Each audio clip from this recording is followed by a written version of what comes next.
Baik, rencana tindakan untuk aksi nyata. Nah, ini adalah rencana tindakan saya untuk penerapan di aksi nyata ke depannya nanti mengenai modul budaya positif. Pertama adalah bagian latar belakang. Mengapa sih saya melakukan aksi nyata ini mengenai modul 1.4 yaitu disiplin positif? Hal yang mendasarinya adalah yang pertama kurangnya disiplin murid. Nah, mengapa kita perlu melaksanakan disiplin positif? Karena murid kadang melanggar, murid kadang mengganggu temannya. Hal-hal inilah yang menurut saya yang perlu kita terapkan dalam proses segitiga restitusi dalam mengubah karakter murid. Tujuannya tentunya adalah membentuk dirinya murid ini sesuai dengan keyakinan yang telah kita miliki, yang kita telah sepakati. Tujuan adalah membentuk pribadi yang baik sesuai dengan nilai kebajikan yang kita buat dalam keyakinan kelas atau keyakinan sekolah. Tolak ukur. Tolak ukur adalah apa sih kriteria sukses ketika saya berhasil menerapkan segitiga restitusi ini terhadap murid-murid saya. Tentunya adalah tolak ukurnya adalah tentunya adanya perubahan sikap sebelum dan sesudah pemberian segitiga restitusi.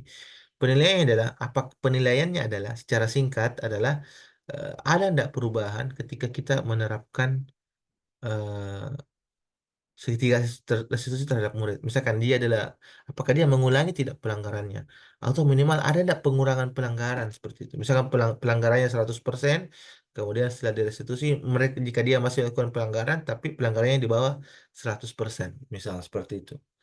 Penurunan atau penghilangan karakter-karakter buruk itulah yang perlu kita perhatikan sebagai tolak ukurnya. Lini masa tindakan untuk aksi nyata. Nah, adapun tahap-tahap untuk melaksanakan aksi nyata ini, pertama tentunya adalah menyusun bersama-sama keyakinan sekolah at- atau kelas dengan mengundang berbagai warga sekolah seperti kepala sekolah, guru, murid, dan orang tuanya. Dua, menyepakati beberapa nilai yang menjadi kesepakatan dan menjadi keyakinan kelas. Yang ketiga, melakukan penguatan bersama seluruh warga sekolah terkait keyakinan kelas dengan melalui kegiatan-kegiatan. Misal, pada keyakinan kelas yaitu kebersihan adalah dengan diadakannya kegiatan kerja bakti lingkungan untuk menguatkan nilai-nilai kebersihan itu. Yang keempat, menerapkan posisi manajer dan menerapkan segitiga institusi dalam menegakkan nilai-nilai pada keyakinan kelas. Itulah yang akan saya lakukan untuk aksi nyata saya. Dukungan yang dibutuhkan tentunya adalah ada tiga. Dukungan dari pihak pimpinan sangat penting karena dengan adanya dukungan dari pihak pimpinan saya punya pergerakan yang lebih luas, punya aspek legalitas yang lebih luas untuk melaksanakan aksi nyata saya. Yang kedua adalah dukungan dari rekan sejawat, sesama guru atau sesama staf juga sangat penting untuk ruang kolaborasi bersama mereka. Kita bisa membentuk kelompok untuk memiliki kegiatan yang jauh lebih berdampak dan lebih luas terhadap murid. Dukungan material tentunya juga penting, terkadang kita butuh beberapa alat yang membutuhkan dana dan sokongan dana ini sangat penting untuk terlaksananya kegiatan ini. Baik, itulah mungkin penjelasan saya mengenai koneksi antar materi pada pertemuan kali ini. Saya mohon maaf apabila banyak kekurangan. Sekian dan terima kasih. Saya Muhammad Zat Kaisar, calon guru penggerak Angkatan 11 Kabupaten Sinjai, menutup materi kali ini. Sekian dan terima kasih. Assalamualaikum warahmatullahi wabarakatuh.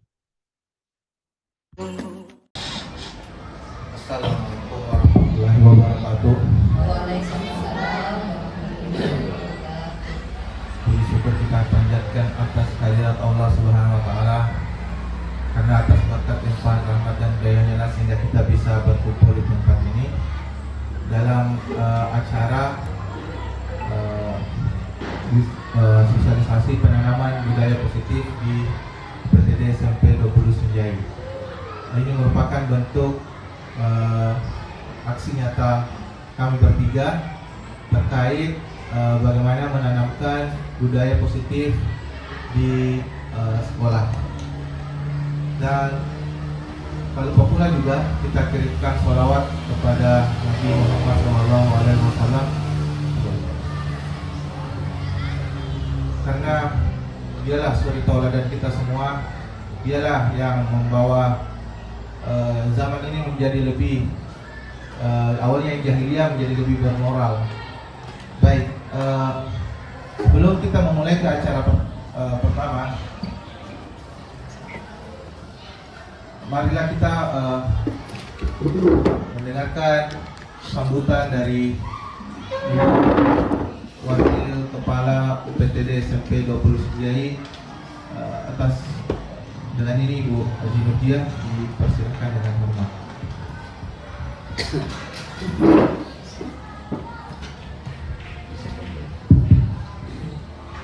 Bismillahirrahmanirrahim. Assalamualaikum warahmatullahi wabarakatuh. Bapak Ibu guru penggerak yang kami hormati, Bapak Ibu peserta diseminasi yang kami hormati, alhamdulillah puji syukur kita panjatkan kehadirat Ilahi Rabbi karena atas izinnya sehingga hari ini kita diberikan kesehatan, kita diberikan kesempatan, dan terlebih lagi nikmat iman terhadap apa yang ada pada diri kita, sehingga tak henti-hentinya kita mengucapkan rasa syukur. Tak lupa pula kita kirimkan salawat dan salam kepada junjungan kita Nabiullah Muhammad Sallallahu Alaihi Wasallam. Semoga salam yang selalu dicurahkan oleh Allah Subhanahu Wa Taala kepada junjungan kita, begitu juga dengan sahabat-sahabat, dan pada saatnya nanti kita akan mendapatkan syafaatnya di yaumil akhir. Bapak dan Ibu yang dirahmati Allah, alhamdulillah untuk sesi ini kita sudah pahami bersama bahwa ada 3 orang teman kita yang mendapatkan kesempatan di guru penggerak, sehingga kita selalu berharap mudah-mudahan yang belum masuk di periode ini itu akan muncul namanya di periode yang akan datang. Sekaitan dengan hal itu, untuk hari ini alhamdulillah Bapak Ibu guru penggerak ini, calon guru penggerak ini sudah masuk di masalah sosialisasi penanaman budaya positif. Mudah-mudahan dengan kegiatan ini yang dihadiri oleh Bapak dan Ibu guru yang kebetulan alhamdulillah tidak mengajar di jam pertama ini menjadi imbas dari kegiatan yang dilakukan oleh teman kita ini, dilakukan oleh Bapak dan Ibu guru calon guru penggerak ini, sehingga itu yang akan membawa dampak, betul-betul berdampak positif seperti apa yang ada pada terpampang depan, yakni penanaman budaya positif. Dengan itu maka yakin ketika ini kita jalankan di sekolah kita ini, maka apa yang sudah baik di sekolah kita ini akan menjadi lebih baik. Saya kira itu yang menjadi harapan kita semua. Mudah-mudahan Bapak Ibu guru calon guru penggerak ini selalu diberikan kesehatan, selalu diberikan kemampuan, terlebih kemudahan di dalam menjalankan seluruh rangkaian tugas-tugas di calon guru penggerak, dan juga tidak terabaikan tugas-tugasnya di sekolah. Sehingga pagi ini kita bisa melihat bahwa kerjasama di antara kita yang ada di sekolah ini itu terjalin erat, ditandai dengan kita bisa hadir bersama-sama dengan beliau-beliau ini untuk melancarkan kegiatan yang akan dilaksanakannya.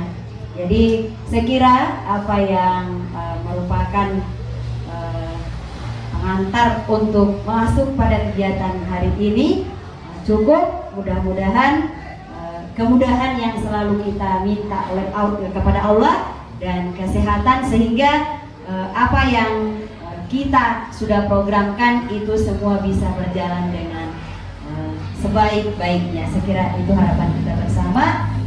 Subhanallahumma rabbana wa bihamdik, asyhadu an la ilaha illa anta, astaghfiruka wa atubu ilaik. Assalamualaikum warahmatullahi wabarakatuh.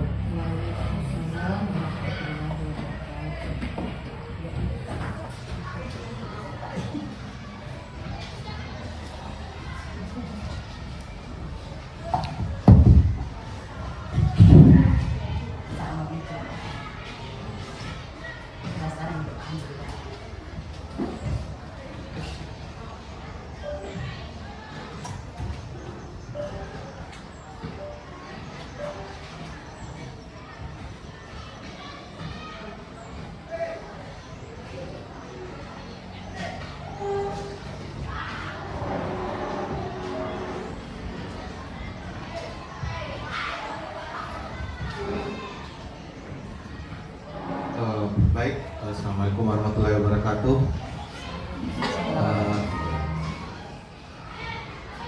Eh, yang terhormat, Wakil Kepala PTD SMP 20 Sinjai, yang saya hormati Bapak dan Ibu rekan guru di PTD SMP 20 Sinjai.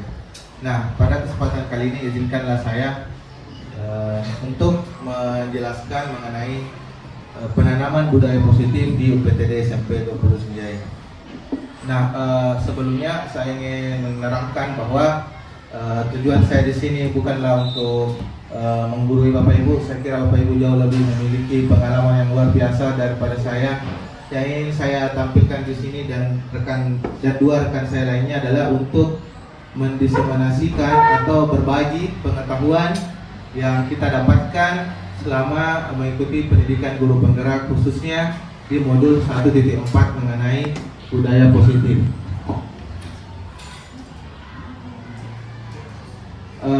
Berikut beberapa guru penggerak yang saat ini mengikuti pendidikan guru penggerak angkatan 11, yaitu saya sendiri, Pak Izzat, Bu Lela, dan Ibu Ila. Nah, baik. Agenda pada saat ini adalah pembukaan yang tadi baru-baru telah kita lewatkan bersama, telah kita lalui bersama, dan juga beberapa ice breaking. Kemudian saya akan menjelaskan capaian pertemuan kita pada pertemuan kali ini, pemahaman inti serta refleksi. Baik, sebelumnya saya harap Bapak Ibu bisa hadir seutuhnya dahulu ya. Tenangkan hati dan pikirannya ya. Lepaskan semua beban-bebannya. Mari kita semua fokus untuk sama-sama belajar dan menerima materi pada hari ini ya.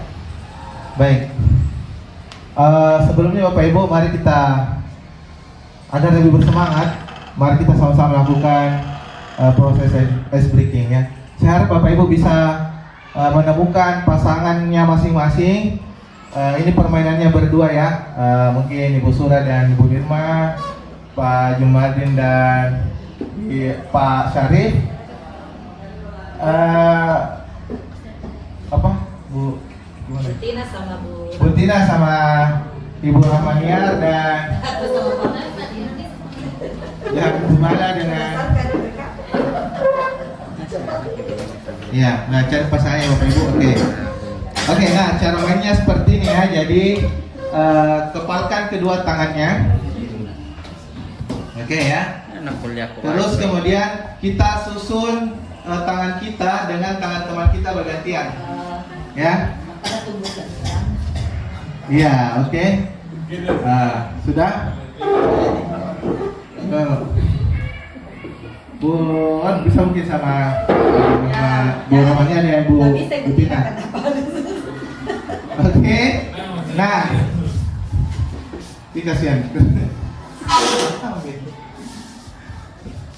Oke, nah. Ya, oke. Nah, Pak Jumadin wasitnya lah ya, Pak Jumadin wasitnya. Baik. Jadi ada 4 aturan ya Bapak Ibu. Yang pertama up. Up itu artinya tangan paling bawah naik ke atas. Ya, tangan paling bawah. Coba saya bilang up. Up. Baik, jangan disuka. Ini saja. Naik ya. Oke. Up. Oke. Nah, berikutnya down ya, down. Down berarti ke bawah ya. Berarti down itu tangan paling atas menuju tangan paling bawah. Ya. Contoh. Down. Down. Oke. Nah, berikutnya push. Push berarti tangan paling atas ya menekan tangan yang di bawahnya. Yang di bawahnya persis. Dan pull itu yang di bawah upayakan di pull, ditarik secepatnya. Ya, ditarik secepatnya. Jadi ini sekaligus, kalau saya bilang push itu sekaligus pull juga. Usahakan tangan yang kedua tidak mengenai tangan yang paling atas. Ya. Oke. Nanti Pak Jumadin lihat siapa yang merasa terkena ya. Oke. Kita latihan dulu ya. Down. Down. Coba tadi down. Ya, tuh. Down ya. Down. Up. Push. Kena ya. Baik, kita serius ini ya, ini sudah serius ya. Tapi sekali lagi Bapak Ibu, nah. Up. Down. Down. Push. Oke, Bu. Ya, oke, terima kasih tepuk tangan untuk kita semua ya. Baik.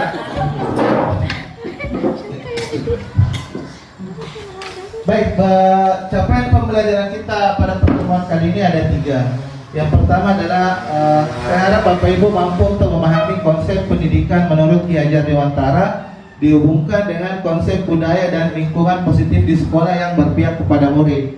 Yang kedua, melakukan evaluasi dan refleksi tentang praktik disiplin dalam pendidikan Indonesia secara umum untuk mendapatkan pemahaman baru mengenai konsep disiplin positif untuk menciptakan murid dengan profil belajar Pancasila.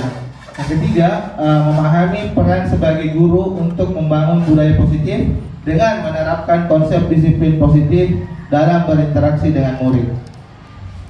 Nah, sebelumnya Bapak Ibu, saya mau mengajak Bapak Ibu untuk berdiskusi. Selama ini mungkin kita banyak sekali menerapkan berbagai macam cara untuk mendisiplinkan anak didik kita. Ya. Saya pasang stop posisi seperti kelamaan. Baik. Jadi banyak cara yang Bapak Ibu selama ini dan saya juga terapkan terhadap murid. Baik, saya ingin menuju ke pertanyaan pertama. Setujukah Bapak Ibu bahwa hukuman itu bisa mendisiplinkan anak? Angkat tangan bagi yang setuju. Apakah ada yang percaya selama ini bahwa hukuman itu bisa loh mendisiplinkan anak? Oke, berarti tidak ada ya. Yang kedua, pemberian hukuman dalam hal positif seperti membaca atau membersihkan halaman sekolah dapat meningkatkan disiplin anak. Apakah Bapak Ibu setuju? Mohon angkat tangannya jika selama ini misalkan ada siswa yang terlambat, kita meminta dia bersihkan WC dulu baru masuk, bersihkan pos dulu baru masuk. Nah, apakah itu adalah sesuatu yang positif dalam menciptakan kedisiplinan bagi murid? Oke, berarti semuanya tidak setuju ya. Yang ketiga, memberi penghargaan dapat meningkatkan motivasi belajar anak. Nah, ini sering saya terapkan, misalkan di kelas ada siswa yang bisa menjawab pertanyaan atau kelompok terbaik, hadiahnya adalah entah itu permen atau tambahan nilai. Nah, apakah ini Bapak Ibu selama ini percaya bahwa hal itu bisa meningkatkan kedisiplinan bagi murid? Mau angkat tangannya, berarti semua setuju ya. Oke, berarti baik itu hukuman secara positif, pemberian penghargaan, kita semua saat ini percaya bahwa hal tersebut tidak dapat meningkatkan disiplin murid-murid kita. Baik, sebelumnya mari kita mereview materi yang ingin kita bertiga bawakan. Yang pertama adalah disiplin positif dan nilai-nilai kebajikan universal. Yang kedua, teori motivasi, hukuman, penghargaan dan restitusi. Ketiga, keyakinan kelas. Yang keempat, kebutuhan dasar manusia dan dunia berkualitas. Kelima, restitusi. 5, posisi kontrol. Dan yang terakhir adalah restitusi khususnya penerapan segitiga restitusi. Saya sendiri akan membawakan 2 materi pertama, yaitu disiplin positif dan teori motivasi. Ibu Lela akan membawakan materi tentang keyakinan kelas dan kebutuhan dasar manusia. Dan Ibu Lila akan membawakan materi mengenai restitusi. Baik, kita ke topik pertama, yaitu disiplin positif dan nilai-nilai kebajikan universal. Nah, sebelumnya Bapak Ibu, mari kita terapkan hal ini. Oh, dari kertas ya, atau ada kunci motor atau apa begitu ya. Bisa nggak Pak, salah satu? Misalkan kita A dan B ini, jadi kembali lagi ke teman kelompok kita tadi, yang tadi waktu main up dan down itu. Coba sobek kertas atau kunci motor atau apapun itu yang bisa dimasukkan ke tangan Bapak Ibu, salah satunya ada tidak? Atau kunci motor saja? Nah, salah satunya saja ya dari dua orang itu.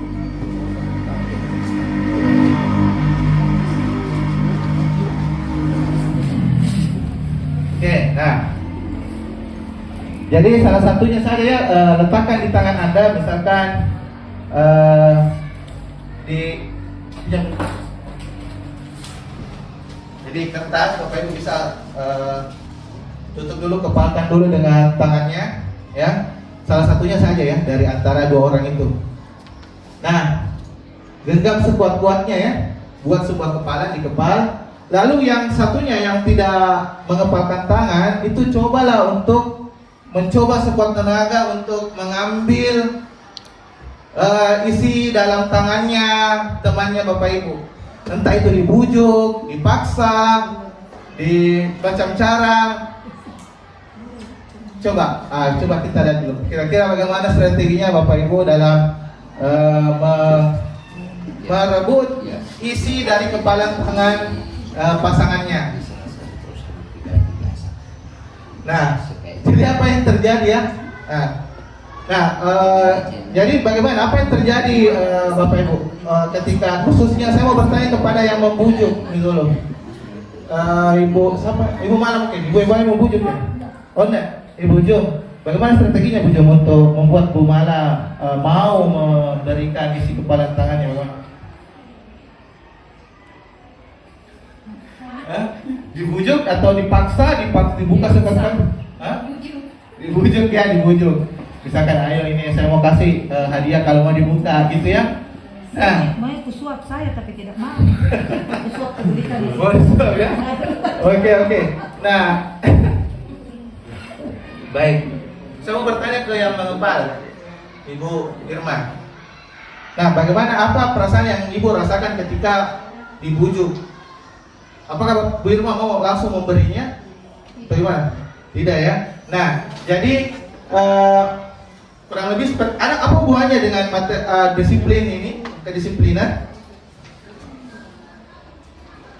Ya, ini sama saja seperti anggaplah isi kertas ini adalah sesuatu yang sangat berharga bagi kita. Misalkan ini adalah harta benda kita, ini adalah karakter kita, ini adalah misalkan harta benda kita. Nah, itulah yang hubungannya dengan ada hubungannya terhadap kita yang kita lakukan terhadap murid kita. Maka tidak segampang itu untuk memaksa atau mengubah murid kita untuk menjadi apa yang misalkan kita inginkan. Nah, ini ada hubungannya dengan teori kontrol atau pilihan. Nah, selama ini mungkin kita berpikir ada beberapa hal miskonsepsi. Nah, ini ilmu yang saya dapatkan selama menjadi guru penggerak.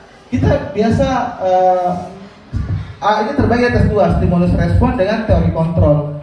Stimulus respon itu awalnya pemikiran kita awalnya mengatakan bahwa kita bisa mencoba mengubah orang agar berpandangan sama dengan kita. Nah, teori kontrol itu bertolak belakang dengan hal tersebut. Kita berusaha untuk memahami pandangan orang lain tentang dunia. Jadi kita berupaya untuk memahami pandangan orang, bukan yang kita berupaya untuk mengubah pandangan orang. Perilaku buruk dilihat sebagai suatu kesalahan. Nah, teori kontrol berkata bahwa sesuatu perilaku buruk itu ada tujuannya, ada penyebabnya, ada alasannya kenapa dia melakukan hal seperti itu. Orang lain bisa mengontrol. Selama ini kita bisa, yang terutama yang poin keempat, selama ini kita menganggap diri kita bahwa kita bisa mengontrol orang lain, kita bisa mengontrol murid kita. Padahal intinya dalam teori kontrol yang saya pelajari Bapak Ibu, kita tidak bisa mengontrol orang lain, kita tidak bisa mendikte orang lain secara penuh. Nah, yang terakhir, pemaksaan ada pada saat bujukan gagal. Misalkan kita tadi membujuk tidak bisa, dipaksa, kita anggap itu sesuatu yang bisa kita terapkan. Padahal teori kontrol mengatakan bahwa kolaborasi dan konsensus atau kesepakatan-kesepakatan itu menciptakan pilihan-pilihan baru yang bisa kita lakukan untuk membujuk murid-murid kita.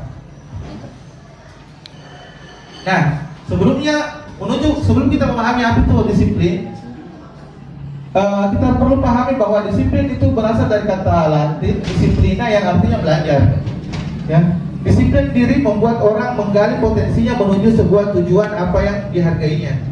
Namun dalam budaya kita, makna disiplin telah berubah menjadi sesuatu yang dilakukan seseorang pada orang lain untuk mendapatkan kepatuhan. Nah, disiplin itu selama ini kita anggap bahwa kita yang mendapatkannya dari orang lain. Kita berubah karena orang lain.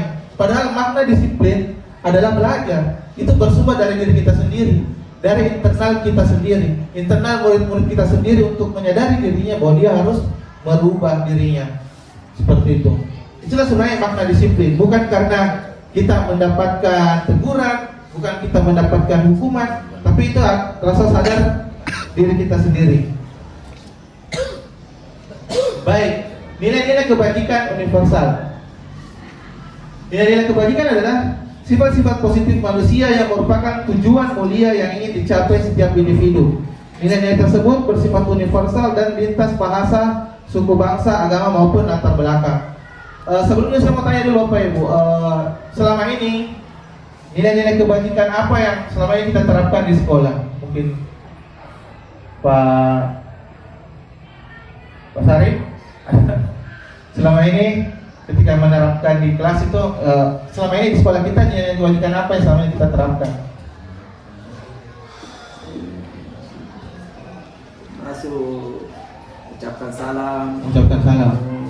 Baik. Nah, dari mengucapkan salam itu nilai apa yang bisa kita ambil dari situ, Pak?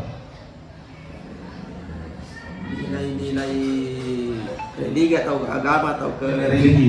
Betul, berarti nilai religi, nilai agama. Nah, nilai-nilai kebajikan inilah yang bisa kita terapkan juga kepada diri kita sendiri untuk mempengaruhi murid-murid kita nantinya.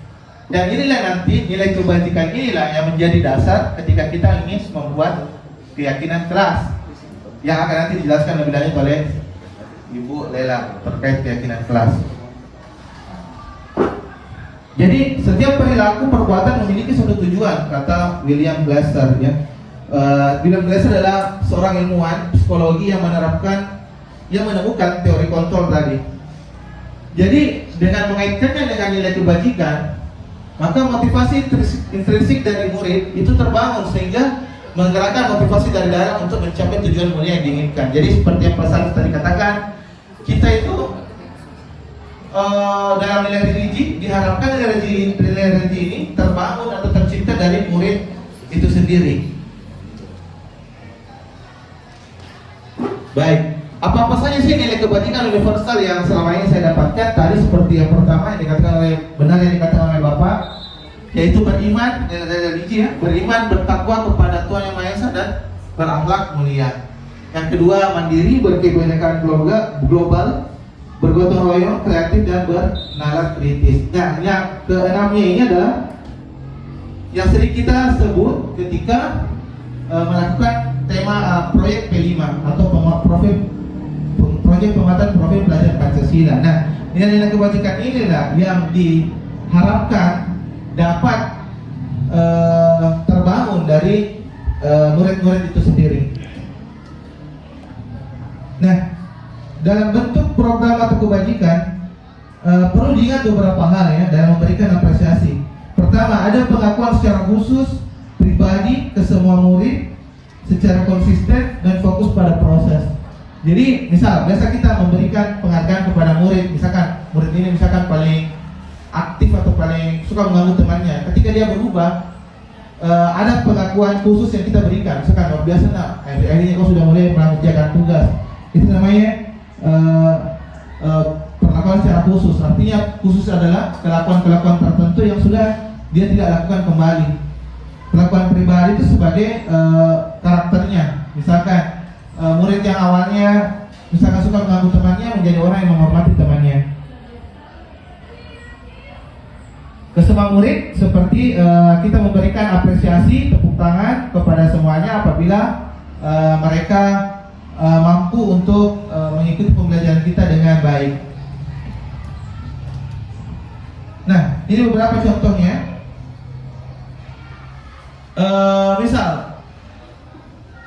Misalkan untuk mengetahui nilai apresiasi kebajikan itu sering kita sebut secara tidak langsung. Misal kemarin saya perhatikan Reski Sahruni tidak datang ke kemarin. Nah itu adalah bentuk rasa empati kita. Kita peduli kepada murid kita. Kenapa dia tidak datang ke sekolah? Kenapa dia mengganggu temannya? Itu adalah bentuk-bentuk empati kita. Misalkan kita dalam kelas ada siswa yang tidak tahu menjawab. Saya perhatikan ini kesulitan jawab soal ini. Kenapa kira-kira? Itu bentuk empati. Nah, empati itulah nilai kebajikan yang nantinya bisa kita rumuskan menjadi sebuah keyakinan kelas atau bentuk disiplin positif kita. Misalkan situasinya pada saat kita membantu teman-teman mau di tugas kelompok, dalam hal ini sudut pandangnya siswa ya. Jadi misalkan saya menghargai kamu yang telah berkontribusi besar dalam mengerjakan tugas ini. Itu bentuk kepedulian kita. Kita misalkan sebagai guru juga, misalkan jika ada murid misalkan yang tiba-tiba kurang sehat atau kurang semangat mengikuti pembelajaran, maka bentuk kepedulian kita adalah dengan misalkan menanyakan kabarnya, apa yang harus dia lakukan untuk memperbaiki moodnya, yang seperti itu. Baik, yang kedua, kita menuju ke teori motivasi, hukuman, penghargaan, dan restitusi. Saya akan menjelaskan masing-masing makna dari keempat topik ini. Nah, teori motivasi perilaku manusia. Yang pertama adalah untuk menghindari ketidaknyamanan atau hukuman. Jadi anak-anak akan berpikir, apa yang akan terjadi apabila saya tidak melakukannya? Misalkan, ini sering terjadi, misalkan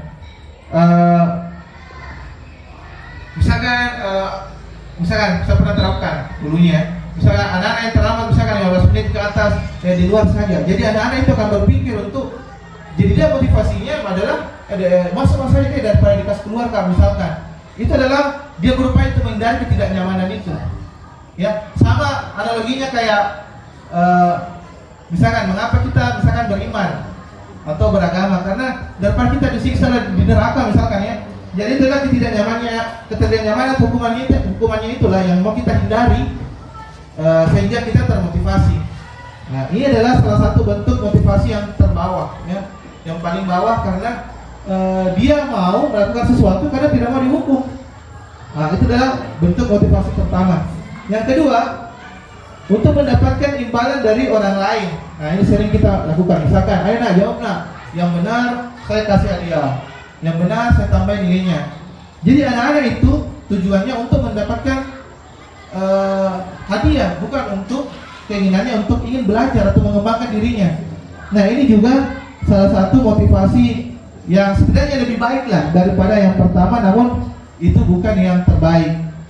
Nah, ketika saya mempelajari ini di modul 1.4, ini membuat saya sangat tercerahkan. Selama ini yang saya terapkan di kelas itu ternyata belum menunjukkan motivasi yang terbaik yang perlu dimiliki murid. Jadi kalau tujuannya murid itu mau hindari hukumannya kita, mau dapat hadiah, itu belum termasuk motivasi yang terbaik. Motivasi yang ketiga ini yang saya pelajari, yang merupakan motivasi yang setidaknya muncul dari diri sendiri. Misalkan kenapa misalkan dia harus mengikuti pembelajaran karena dia mau belajar, dia ingin mendapatkan pengetahuannya, dia ingin menerapkan pengetahuan yang mereka dapatkan dari kita untuk misalkan dia terapkan atau menerapkan masalah, menyelesaikan masalah sehari-harinya, seperti itu. Nah, jadi murid akan berpikir untuk saya kan jadi orang seperti apa sih apabila saya berhasil mengerjakan tugas.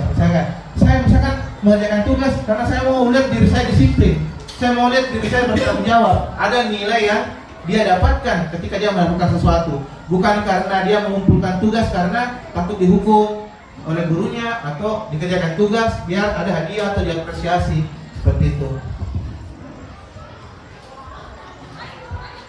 Nah, jadi dua motivasi pertama disebut sebagai motivasi eksternal. Artinya dia dapatkan dari perlakuan orang lain, karena orang lain tersebut mempengaruhi dia agar bisa termotivasi. Sedangkan yang ketiga itu motivasi internal yang muncul dari diri sendiri yang dia ingin berubah agar dia bisa menghargai dirinya, dia bisa memiliki nilai-nilai yang selama ini diterapkan di kelas, misalkan nilai kebajikan yang diterapkan. Nah, baik, Bapak Ibu, mari kita melakukan sebuah analisa kasus. Ibu Ana, guru kelas 2 SD, mendapatkan masalah murid-muridnya tidak bisa tertib berdiri antri di depan pintu kelas dan selalu berebutan masuk ke dalam kelas setelah jam istirahat usai. Ini tentunya sangat mengganggu proses pembelajaran di mana kelas tidak dapat mulai tepat waktu karena Ibu Ana sibuk menenangkan murid-muridnya untuk waktu yang cukup lama. Akhirnya Bu Ana berpikir cepat dan mengandalkan stiker bintang. Setiap murid-muridnya akan masuk kelas usai jam istirahat, Bu Ana akan mengiming-imingi muridnya dengan memberikan stiker bintang. Siapa yang dapat berdiri lurus dan berbaris rapi antri di depan pintu dapat bintang dari Bu Ana. Sebagian besar muridnya menyambut tantangan tersebut dan langsung berdiri rapi di depan pintu agar mendapatkan stiker bintang. Hal ini terus dilakukan Bu Ana selama beberapa minggu karena cukup berhasil membuat murid-muridnya berdiri rapi antri di depan pintu. Sampai pada suatu hari Bu Ananya sakit dan terpaksa digantikan oleh Pak Heru. Pak Heru tidak tahu tentang stiker bintang ini dan benar saja pada saat itu pas mau masuk kelas usai jam istirahat, murid-murid kelas 2 kembali berebutan atau amburadul lagi maksudnya di kelas. Kira-kira Bapak Ibu menganalisis ini, apa yang terjadi? Ya, kenapa bisa terjadi seperti ini? Mungkin ada pendapat dari Bapak Ibu? Awalnya, jadi ceritanya saya persingkat. Bu Ana itu kalau mau masuk ke kelasnya dia punya ide agar tertib, dia kasih stiker bintang. Tapi akhirnya memang tertib. Pada saat kemudian Bu Ana sudah sempat datang karena sakit, digantikan oleh guru lain, amburadul lagi. Kira-kira penyebabnya apa Bapak Ibu? Oke, gimana? Ya Bu. Berdasarkan kasus Ibu Ana di atas, yang awalnya sangat susah mengatur siswa untuk masuk di kelas, terutama dalam hal disiplin, ya. Kemudian Bu Ana berinisiatif memberikan semacam penghargaan ke siswa dengan cara memberikan bintang ketika dia mampu bersikap disiplin. Nah, ini ternyata berhasil. Nah, namun ketika Bu Ana tidak berada di tempat itu, kembali amburadul. Kenapa? Karena disiplin murid ini sebenarnya bukan motivasi karena dari dalam diri sendiri, tetapi karena dia menginginkan itu tadi penghargaan berupa bintang itu. Jadi sebenarnya belum tertanam disiplin anak dari dalam dirinya bahwa sebenarnya saya melakukan ini karena saya memang mau disiplin, tetapi karena iming-iming hadiahnya. Dan ini banyak terjadi memang. Itu juga kaya. Ya, makanya saya di sini tuh kita berbagi ilmu bukan untuk mengajari, kan saya juga masih juga seperti itu, kalian juga masih seperti itu. Artinya kalau misalnya seperti ini sangat susah memang untuk langsung memberikan, artinya menyadarkan anak bahwa yang kita lakukan ini untuk pembentukan karaktermu. Pertama, betapa enaknya ini ketika kita terbiasa hidup disiplin, terutama dalam hal misalnya kita mau belajar, dalam hal dunia luar, ketika kita membiasakan diri disiplinkan, itu bagus untuk diri anak dan untuk orang lain. Betul. Ya. Jadi betul, terima kasih banyak Ibu Surah. Jadi betul, ini juga menjawab dua pertanyaan di atas. Yang pertama, motivasi apa? Kira-kira motivasi murid apa yang menyebabkan dia mau antri? Betul, tadi adalah penghargaan. Dia mau dapat imbalan, dia mau dapat penghargaan. Yang kedua, cara lainnya adalah perlu disadarkannya murid mengenai pentingnya antri. Kenapa dia perlu antri? Nah, untuk lebih lanjut ini nanti masuk ke materi keyakinan kelas dan proses segitiga reduksi nanti diselesaikan oleh teman saya, rekan saya. Nah, fokus saya hanya menjelaskan kepada Ibu bahwa motivasi ini sebenarnya menurut pakar pendidikan itu kurang baik dalam membentuk motivasi murid. Nah, baik, selama ini Bapak Ibu kita menerapkan 3 hal ini: hukuman, konsekuensi, dan restitusi. Apakah Bapak Ibu tahu misalkan bedanya apa ini ketiga ini? Mungkin yang kita lakukan mungkin hukuman dan konsekuensi ya, gitu. Misal hukuman selama ini lari keliling lapangan, push up terlambat, hukuman berarti ya. Konsekuensi misalkan jika kamu mencoret-coretin fotonya temanmu, diganti, bentuk konsekuensi. Nah, ada yang bentuk ketiga yang merupakan restitusi, yang merupakan salah satu bentuk atau cara kita dalam mendisiplinkan murid-murid kita ya, lebih efektif dibandingkan hukuman dan konsekuensi. Oke, saya percepat ya, Ibu. Jadi hukuman itu bersifat tidak terencana atau tiba-tiba. Ya, misalkan tiba-tiba kita anak-anak misalkan ngeselin misalkan, tiba-tiba saja kita dia hukum dia, entah itu misalkan disuruh membersihkan sampai segera dibuang nak, atau bahkan saya bahkan sampai sekarang, mohon maaf, mungkin kadang kalau kesal sekali sampai mencubit siswa misalkan. Nah, itu adalah bentuk hukuman ya. Jadi tanpa adanya suatu kesepakatan, tiba-tiba saja diterapkan, namanya dalam suatu, itu adalah disebut sebagai hukuman. Konsekuensi itu sudah terencana, jadi kita buat peraturan kelas misal.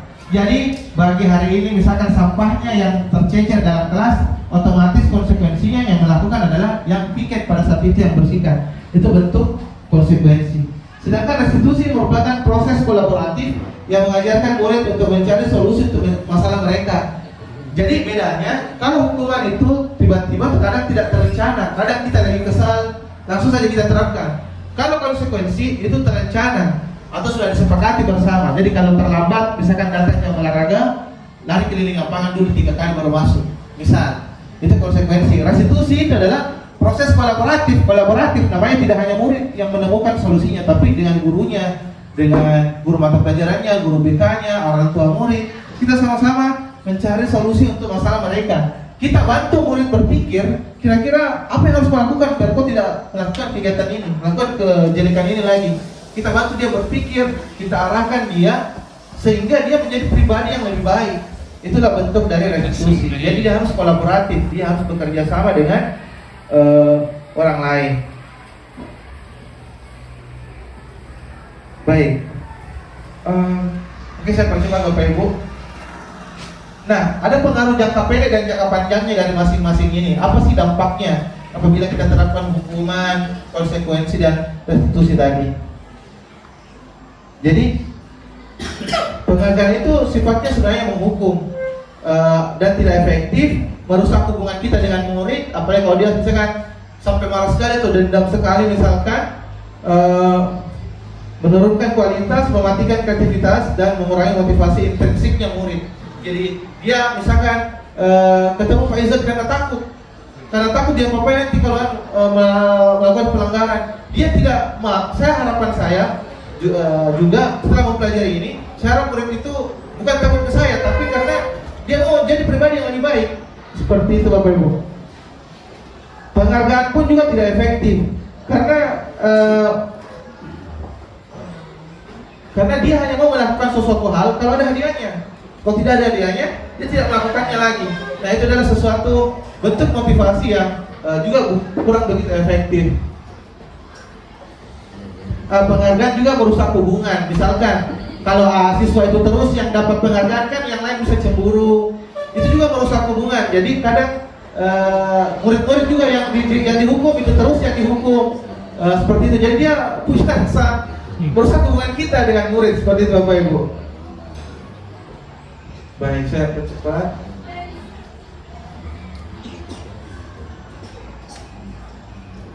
Nah, oh ya, ini sepertinya sudah kita lakukan di 2 angkatan CGP sebelumnya ya, terkait menurut Bapak Ibu ini hukuman atau konsekuensi ya, yang pertama mencatat 100 kali dalam buku kalimat saya tidak akan terlambat lagi. Apakah ini bentuk? Betul, hukuman ya. Baik, ini jawabannya ya. Jadi nah, Misalkan kita fokus di bagian konsekuensi Bapak Ibu. Misalkan menggantikan kertas tugas teman yang telah dicoret, membersihkan tumpahan air di meja karena tersenggol, lari mengelilingi lapangan basket 2 kali, itu adalah bentuk konsekuensi. Pertanyaannya adalah apa yang menyebabkan dia dalam bentuk konsekuensi? Kenapa bukan dalam bentuk hukuman misalnya? Ada alasan? Jadi kan hukumannya beberapa, push up, lari keliling lapangan, tidak pakai diambil sepatunya, misalnya diambil sepatunya misalkan karena sepatunya ada warna hitam, misalnya begitu. Nah, karena konsekuensi itu berarti sifatnya terencana ya, berarti jika kita menerapkan aturan itu dan dilanggar, maka itu adalah bentuk konsekuensi kegiatan yang dia lakukan untuk memperbaiki keadaan disebut konsekuensi. Nah, baik, ini perbedaan dari hukuman dan konsekuensi. Intinya hukuman itu sesuatu yang tidak enak lah dirasakan oleh murid. Nah, sedangkan kalau konsekuensi itu akibat daripada perbuatannya yang harus dia perbaiki. Seperti itu. Nah, restitusi adalah proses menciptakan kondisi bagi murid untuk memperbaiki kesalahan mereka sehingga mereka bisa kembali pada kelompok mereka dengan karakter yang lebih kuat. Nah, jadi ciri-ciri restitusi ini yang pertama, tujuannya itu bukan untuk menebus kesalahan, tapi untuk belajar dari kesalahan. Ada kesalahan, misalkan kesalahannya terlambat. Kita tanyakan misalkan, menurutmu datang terlambat itu baik tidak untuk kamu atau tidak? Nah, dia diajak berpikir untuk berefleksi terkait pelanggaran dia lakukan. Seperti itu. Jadi kita juga menawarkan dia, kira-kira kalau kamu biar kamu tidak terlambat, apa yang harus kau lakukan? Misalkan pasang alarm, oke, jam berapa pasang alarmnya? Kalau tidak bisa, tidak punya alarmnya, siapa yang bangunkan? Siapa yang kau akan ingatkan? Jadi kita mengajarkan murid berefleksi terkait kesalahan yang dia lakukan. Dia harus sadar bahwa kesalahan itu salah, dan dia lakukan itu salah, dan kita tawarkan dia solusi apa yang baik untuk mereka agar bisa berubah. Nah, ini mungkin lebih lanjut dijelaskan oleh rekan saya nantinya di segitiga restitusi. Mungkin sekian dari saya, materi saya. Baik, saya berikutnya materi keyakinan kelas dan kebutuhan dasar saya berikan kepada rekan saya, yaitu Ibu Nurlaila. Dengan ini dipersilakan.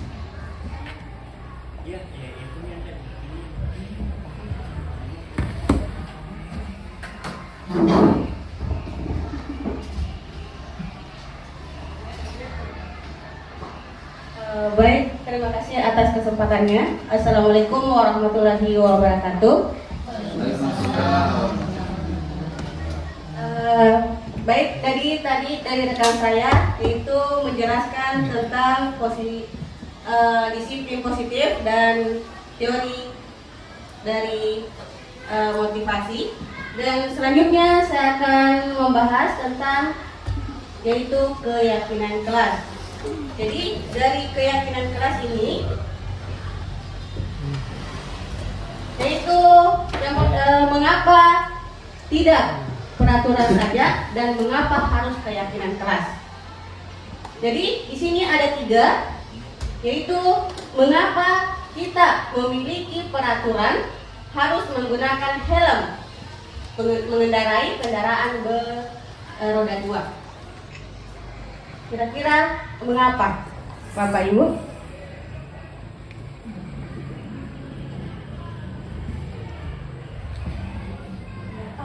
Nah, kalau tidak mengiling. Terima kasih, Pak. Jadi kita harus menggunakan helm supaya kita aman untuk mengendarai kendaraan. Baik, selanjutnya yaitu mengapa kita harus berlaku sopan santun kepada orang lain. Kira-kira mengapa Pak? Kita bisa menghormati. kita hormati mereka, kita juga menghormati seperti mereka. Iya Pak, terima kasih. Jadi kita harus menghargai. Selanjutnya, yaitu yang ketiga, yaitu mengapa kita memiliki peraturan harus datang lebih tepat waktu pada saat mengikuti pelatihan. Kira-kira mengapa?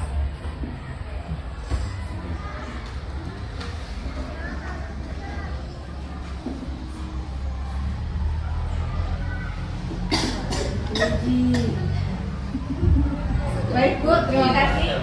Jadi alasannya yaitu supaya diuji, makanya kita harus cepat datang menunjukkan seperti.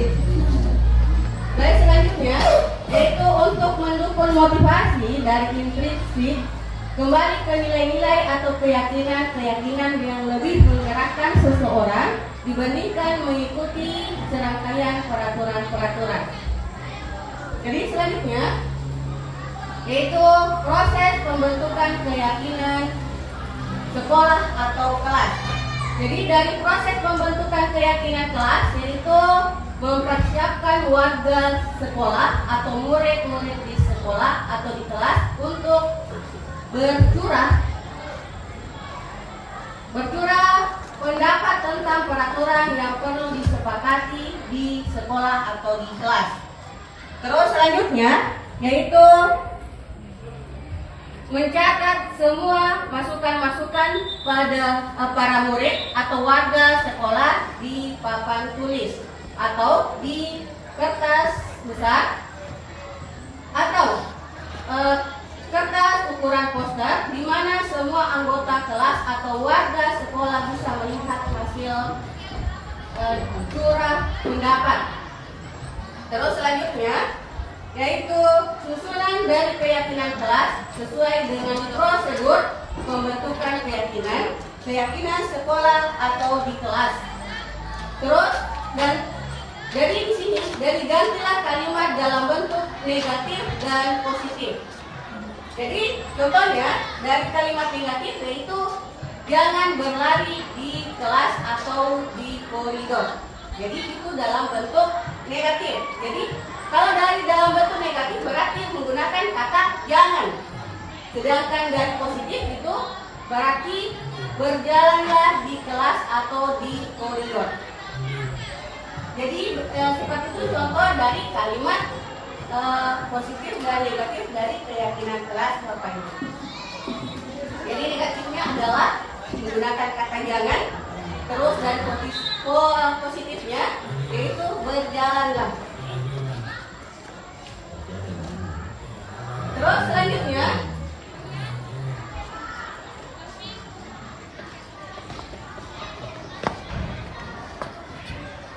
yaitu dari prosedur pembentukan keyakinan sekolah atau kelas yaitu tinjau kembali daftar curah pendapat yang sudah dicatat.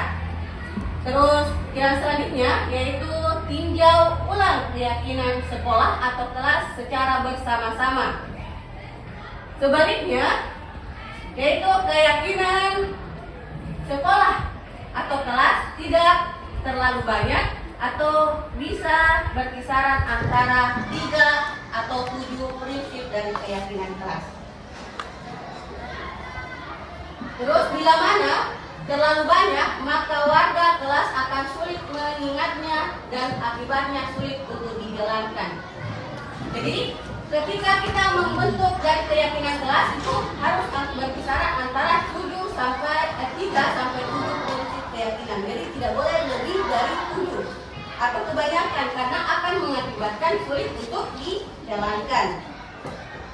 Terus selanjutnya yaitu setelah keyakinan sekolah atau kelas selesai dibuat, maka semua warga kelas dipersilahkan untuk meninjau ulang dan menyetujui dengan mendatangani keyakinan sekolah atau kelas tersebut, termasuk guru dan semua keluarga murid. Dari keyakinan sekolah atau kelas selanjutnya bisa diletakkan di dinding kelas di tempat yang mudah dilihat di semua warga kelas. Terus selanjutnya, yaitu dari peraturan kelas itu ada keyakinan kelas, ada lingkungan positif, dan ada budaya positif. Jadi ada 4, yaitu dari keyakinan kelas itu ada peraturan, ada keyakinan, dan ada lingkungan, dan ada budaya positif. Terus selanjutnya, dari peraturan dan keyakinan kelas itu ada yang pertama, yaitu selalu kembalikan buku ke tempatnya. Berarti keyakinan kelasnya kayak gimana Bapak Ibu?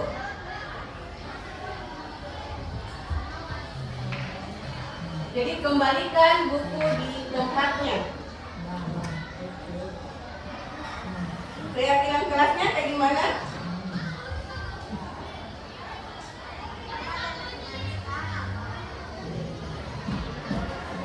Oke, baik.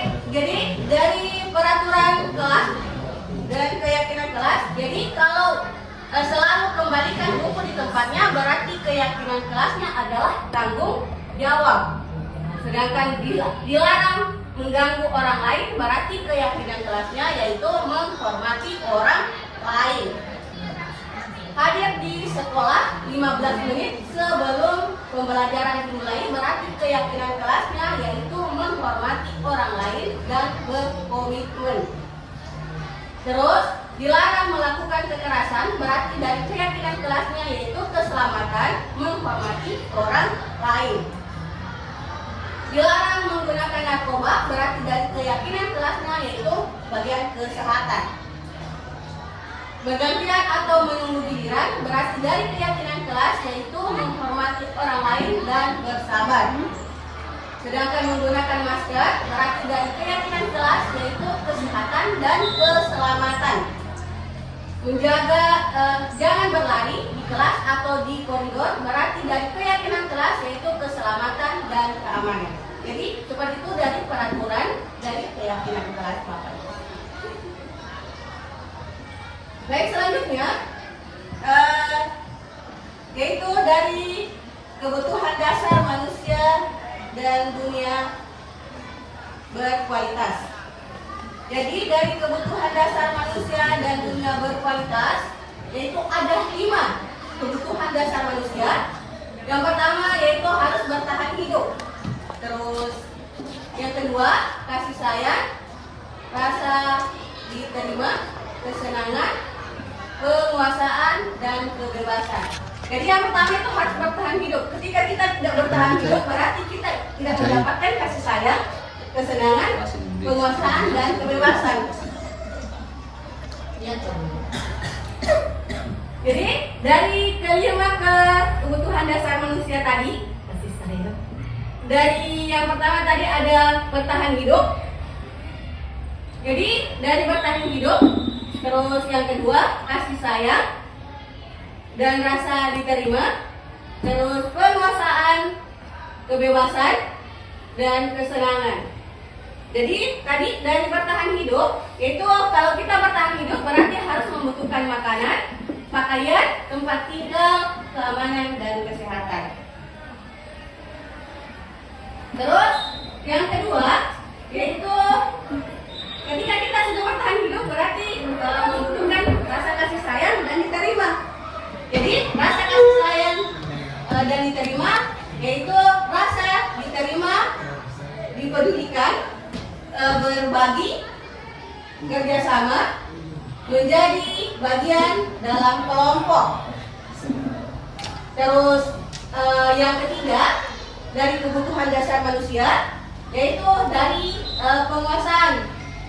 Jadi dari penguasaan yaitu harga diri, keinginan untuk dianggap memiliki, berprestasi, diakui, dan didengar.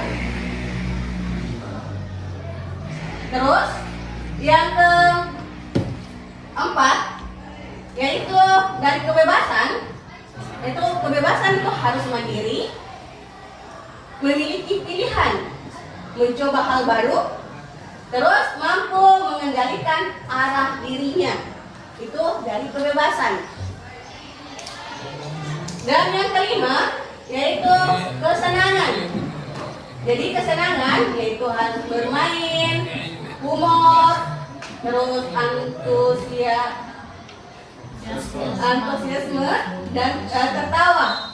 Jadi dari 5 kebutuhan dasar manusia tadi itu bertahan hidup, kasih sayang dan rasa diterima, terus penguasaan, kebebasan dan kesenangan. Jadi itulah dari kebutuhan dasar manusia. Dan selanjutnya yaitu dunia berkualitas. Jadi dunia berkualitas itu adalah tempat khusus dalam pikiran kita, tempat kita menyimpan gambaran berrepresentatif dari semua yang kita inginkan, bisa berisi orang-orang, hal-hal dan apa saja yang terbaik dalam hidup kita dan membuat kita merasa bahagia dan terpenuhi kebutuhan dasar kita. Dari Dr. William dari Glaser menyebutkan seperti semacam album foto sehingga isinya tidak akan terlalu banyak, hanya akan berdiri dari beberapa hal saja yang sangat signifikan dan benar-benar terbaik dalam hidup kita, yang membuat hidup kita menjadi lebih bermakna. Kebutuhan dasar bersifat lebih umum dan universal, sedangkan dunia berkualitas lebih unik dan personal. Jadi itulah dunia dari berkualitas. Baik, selanjutnya akan dibawakan oleh rekan saya, yaitu restitusi dari 5 posisi kontrol.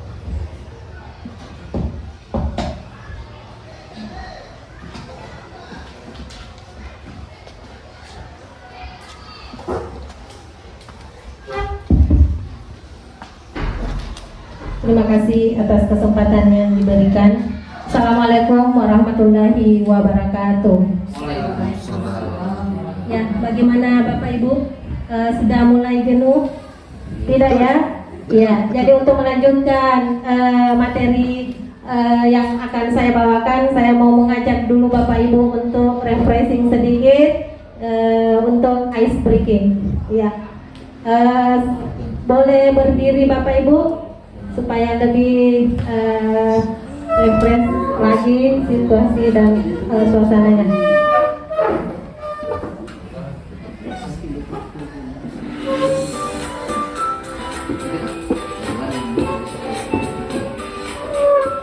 Ya, Bapak Ibu bisa meniru apa yang dilakukan di atas.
Oke, terima kasih Bapak Ibu. Tepuk tangan dulu untuk Bapak Ibu.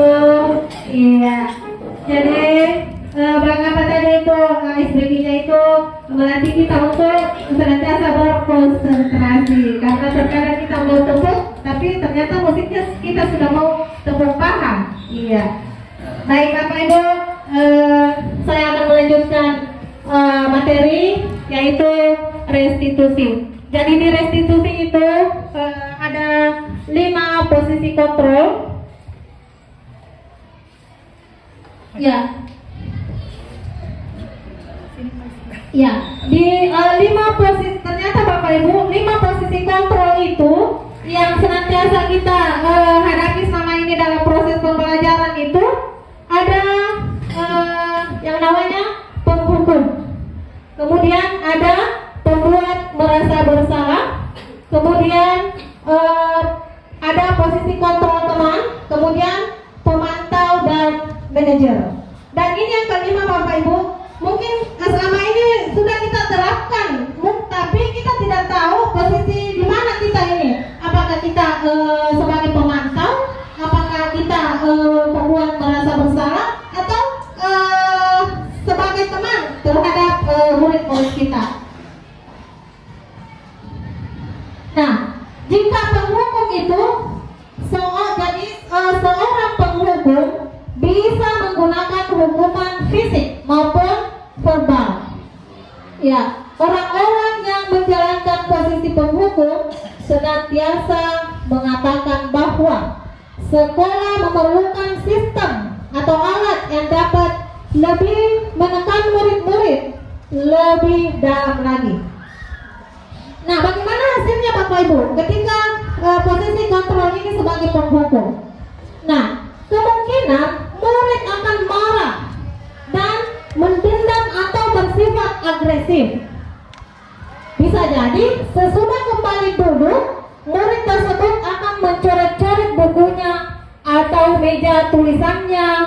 Ya, lebih buruk lagi, sepulang sekolah, murid melihat motor atau mobil Bapak Ibu guru dan akan menggores kendaraan tersebut dengan paku. Jadi, tapi di sini mungkin tidak pernah ada yang terjadi begitu Bapak Ibu.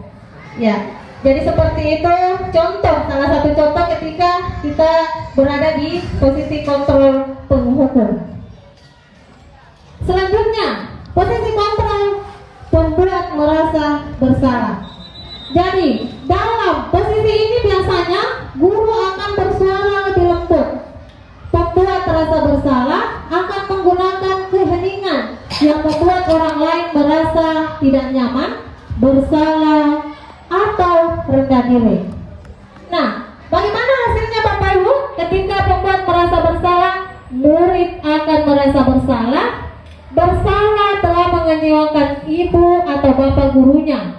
Murid akan merasa menjadi orang yang gagal dan tidak sanggup membahagiakan orang lain. Kadangkala sikap seperti ini lebih berbahaya dari sikap penghukum karena emosi akan tertanam rapat di dalam. Murid menahan perasaan, tidak seperti murid dengan guru penghukum, di mana murid bisa menumpahkan amarahnya walaupun dengan cara negatif. Murid tertekan seperti inilah yang tiba-tiba bisa meletus amarahnya dan bisa menyakiti diri sendiri atau orang lain. Selanjutnya, posisi kontrol sebagai teman. Nah, guru pada posisi ini tidak akan menyakiti murid, ya, namun akan tetap berupaya mengontrol murid melalui persuasi. Posisi teman pada guru bisa negatif ataupun positif. Jadi positif di sini berupa hubungan baik yang terjadi antara guru dan murid. Jadi guru di posisi teman menggunakan hubungan baik dan humor untuk mempengaruhi seseorang. Nah, bagaimana hasilnya Bapak Ibu? Murid akan merasa senang dan akrab dengan guru. Ini termasuk dampak yang positif. Hanya saja di sisi negatif, murid menjadi tergantung pada guru tersebut. Bila ada masalah, dia merasa bisa mengandalkan guru tersebut untuk membantunya. Akibat lain dari posisi teman, ada hanya akan berbuat sesuatu bila yang menyuruh adalah guru tersebut, dan belum tentu berlaku yang sama dengan guru atau orang lain. Jadi seperti itulah pengaruh, salah satu pengaruh ketika kita berada pada posisi kontrol teman. Ya, selanjutnya posisi kontrol pemantau. Jika pemantau berarti mengawasi. Pada pada saat kita mengawasi, kita bertanggung jawab atas perilaku orang-orang yang kita awasi. Posisi pemantau berdasarkan pada peraturan dan konsekuensi. Dengan menggunakan sanksi atau konsekuensi, kita dapat memisahkan hubungan pribadi kita dengan murid sebagai seseorang yang menjalankan posisi pemantau. Bagaimana hasilnya? Murid memahami konsekuensi yang harus dijalankan karena telah melanggar salah satu peraturan sekolah. Guru tidak menunjukkan suatu emosi yang berlebihan, menjadi marah atau membuat merasa bersalah. Murid tetap dibuat tidak nyaman, yaitu dengan harus tinggal kelas pada waktu jam istirahat dan mengerjakan tugas. Guru tetap harus memantau murid pada saat mengerjakan tugas di jam istirahat karena murid tidak bisa ditinggal seorang diri. Ya, yang terakhir. Nah, ini posisi kontrol yang terakhir adalah posisi kontrol manajer. Mari kita simak baik-baik Bapak Ibu, seperti apa perbandingan posisi kontrol yang dari Ibu berikan tadi yang paling awal. Nah, kalau di manajer, posisi di mana guru berbuat sesuatu bersama dengan murid, mempersilahkan murid mempertanggungjawabkan perilakunya, mendukung murid agar dapat menemukan solusi atas permasalahannya sendiri. Seorang manajer telah memiliki keterampilan di posisi teman maupun pemantau, dan dengan demikian bisa jadi di waktu-waktu tertentu kembali kepada kedua posisi tersebut bila diperlukan.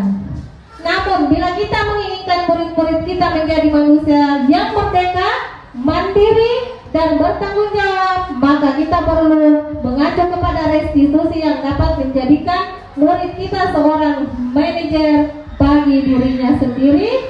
Di manajer, murid diajak untuk menganalisis kebutuhan dirinya maupun kebutuhan orang lain. Di sini penekanan bukan pada kemampuan membuat konsekuensi, namun dapat berkolaborasi dengan murid bagaimana memperbaiki kesalahan yang ada. Nah, ketika di posisi manajer Bapak Ibu, bagaimana hasilnya? Pada posisi manajer, guru akan mengembalikan tanggung jawab pada murid untuk menjadi jalan keluar permasalahannya, tentu dengan bimbingan Bapak dan Ibu guru. Nah, sekarang saya mau tanya dulu Bapak Ibu, dari kelima posisi kontrol tadi, yang lebih kita sukai di atas atau yang selalu kita lakukan di atas, yang mana Bapak Ibu? Apakah posisi teman, pembuat merasa bersalah,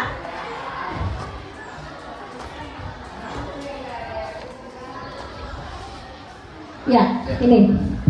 Sedikit. Ya, silakan. Terima kasih atas kesempatan yang diberikan kepada kami dalam menyampaikan suatu pendapat di dalam 5 posisi kontrol.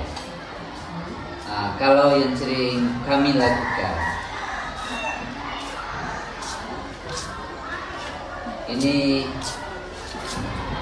pertama 4 dan 3 itu saya kira sering kita terlaksana separuh di sekolah kita.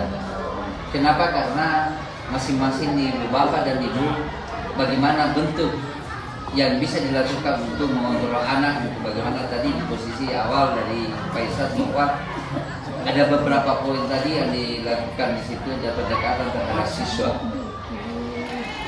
Ada pendekatan memang betul bahwa ada siswa melalui pertama adalah penghukuman yang bisa merubah dalam bentuk perilaku itu tadi. Ada siswa dibikin dengan teman, dan ada di posisi memantau tadi, dan isinya pemantau itu tadi. Kadang juga di pemantau itu masuk di manajer, kadang di pemantau itu masuk di manajer. Jadi hal yang keempat ini, yang keempat ini memang kita sudah lakukan di sekolah kita. dan tergantung dari bagaimana cara bapak dan ibu yang melakukannya. Kalau itu kita pahami semua, insya Allah sekolah kita kan aman, karena masing-masing di posisi kita sudah tahu bagaimana dalam bentuk mengontrol kita, bagaimana dalam bentuk mengontrol kita dari yang kelima poin itu. Tapi yang saya lihat, kalau saya dalam bentuk bentuk pengawalan kami itu baru kita yang kita tanamkan itu baru 4. Kalau pembuat untuk merasa bersalah, saya kira masih kurang yang melakukan. Kenapa? Karena kalau itu yang dilakukan di sekolah kita, kalau bapak ibu guru selalu merasa bersalah apa yang diperbuat terhadap anak, saya kira di sekolah kita tidak akan bisa, akan bisa berkembang. Karena memang posisi kita keadaan lingkungan kita yang menyebabkan seperti itu. Beda dunia luar, karena ini kan posisi poin kontrol ini kita jadukan dengan posisi negara lain dengan negara kita. Jadi kita ini bagaimana saja melihat yang ada kelima ini. Terima kasih. Seperti itu. Terima kasih atas masukan dan tanggapan Pak.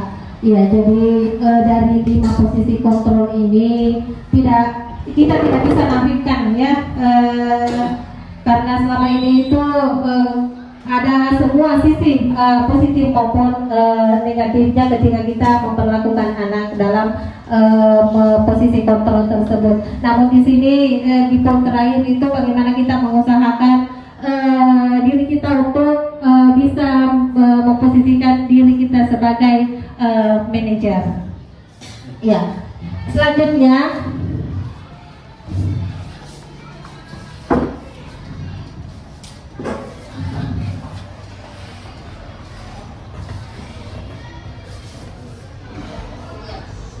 jadi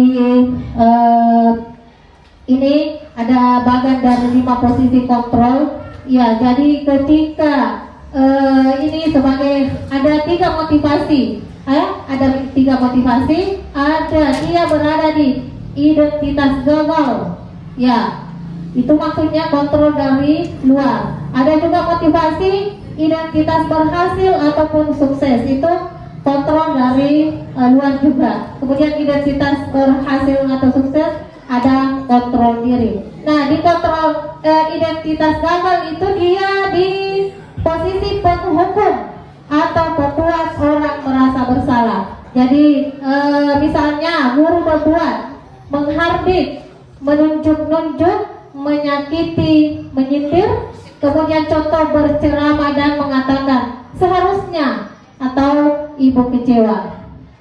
Nah, kemudian contoh dari identitas berhasil atau sukses, kemudian mengharapkan imbalan atau ketergantungan pada orang lain. Jadi dia pada posisi kontrol teman atau pemantau. Nah, seperti apa misalnya contohnya, membuatkan alasan-alasan untuk muridnya. Nah, kalau di pemantau misalnya menghitung dan mengukur. Nah, bagaimana di posisi manajer? Menghargai diri sendiri. Kalau menghargai diri sendiri itu dia berada di posisi kontrol manajer, mengajukan pertanyaan-pertanyaan. Ya, jadi kita tidak langsung memberikan sama siswa, tapi ada dulu pertanyaan-pertanyaan kepada murid-murid kita. Nah, kalau guru berkata, itu tadi yang di atas guru berbuat. Nah, bagaimana imbasnya kalau guru berkata, kalau kamu tidak melakukannya, awas ya, rasakan. Nah, seperti itu salah satu contohnya. Kemudian contoh membuat orang merasa bersalah, kamu seharusnya, kamu sudah tahu, ibu lelah sekali mengatakannya, ibu stres. Ya, jadi ketika ini kita keluarkan ini kata, berarti seolah-olah ini akan dia merasa bersalah. Ya. Kemudian dalam posisi teman, ayolah lakukan demi ibu. Masa kamu tidak mau? Ingat, tidak ibu pernah bantu. Ya, atau misalnya dalam posisi pemantau, apa peraturannya? Kita ingat nggak apa peraturannya sekolah kita atau kelas kita? Nah, kalau sebagai manajer, apa yang kita yakini? Apa yang bisa kau kerjakan untuk memperbaiki masalah ini? Nah, kalau bagaimana hasilnya? Yaitu para posisi penghukum akan memberontak, menyalahkan orang lain dan berbohong, menyembunyikan, menyangkal, berbohong. Kalau dia pada posisi teman akan merasa ketergantungan, menyesuaikan diri bila diawasi dalam posisi pemantau. Kemudian pada posisi manajer, ya, menguatkan pribadi dirinya sendiri. Nah, jadi dengan kaitan dengan dunia berkualitas, nah, dalam posisi penghukum, murid meletakkan guru di luar dunia berkualitas. Ya, kemudian membuat orang merasa bersalah, murid meletakkan guru di dalam dunia berkualitas.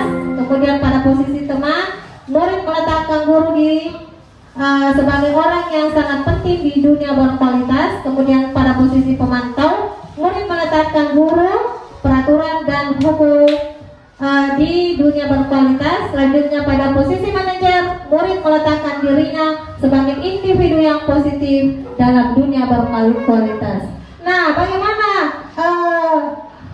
murid berkata pada motivasi ini? Murid berkata, biarkan saja, nanti juga marah-marah lagi. Itu pada posisi penghukum. Nah, kalau dia posisi pembuat orang merasa bersalah, maafkan saya. Ya, jadi ini juga terkadang ada juga siswa yang ketika dia memang bersalah, langsung juga minta maaf. Tapi ada juga memang yang sudah bersalah tidak tahu minta maaf. Ya, kemudian teman, saya pikir Bapak Ibu, teman saya ternyata begitu. Nah, kalau pemantau, berapa banyak bintang yang saya harus peroleh, berapa halaman yang harus saya tulis. Jadi seperti itu pengaruhnya. Kemudian bagaimana caranya saya bisa memperbaiki keadaan? Itu pada posisi manajer. Yang terakhir, dampak pada murid. Nah, pada posisi penghukum, yaitu akan tetap mengulangi kesalahannya. Pada posisi pembuat orang merasa bersalah, merasa rendah diri. Ya, jadi itu imbasnya. Kemudian pada posisi teman, lemah, tidak mandiri dan tergantung atau saling ketergantungan. Kemudian pada posisi pemantau, ya, menitik beratkan pada sanksi atau hadiah untuk dirinya. Nah, yang terakhir untuk posisi kontrol dalam situasi manajer, yaitu mengevaluasi diri, bagaimana cara memperbaiki diri sendiri. Ya, jadi yang paling banyak sisi negatifnya itu adalah posisi manajer. Iya, baik. Saya akan mereview sedikit Bapak Ibu. Di sini ada pertanyaan-pertanyaan. Kira-kira dari kelima posisi kontrol tadi, saya akan bertanya ketika kita mengatakan saya kecewa sekali dengan kamu. Kira-kira posisi kontrolnya itu seperti apa? Apakah dia manajer, penghukum, pembuat merasa bersalah? Ya, saya kecewa sekali dengan kamu. Jangan, Bu. Kira-kira posisi kontrol apa di situ Bapak Ibu? Apakah penghukum, pembuat merasa bersalah? Bagaimana Bu Tina? Pendapatnya Ibu Tina? Pembuat merasa bersalah. Yang kedua, kamu tidak pernah benar melakukannya. Posisi kontrol? Kira-kira posisi kontrolnya seperti apa?